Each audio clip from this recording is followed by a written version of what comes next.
like to take this opportunity to thank you not only for your invitation to visit this great republic, but also for the manner in which you have taken care of our citizens who both reside and work in your country.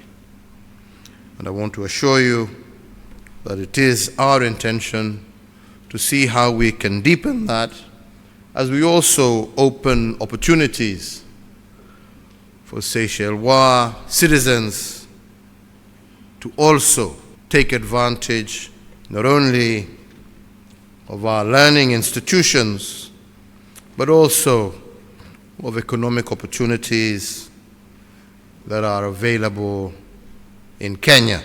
Seychelles and Kenyans have known each other like forever.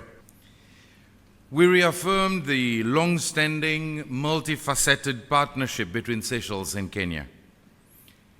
Kenya and Seychelles had substantial bilateral cooperation in fields such as education, health, trade, agriculture, civil aviation, as well as strong people-to-people ties even before the establishment of diplomatic relations on the 10th of January 1990.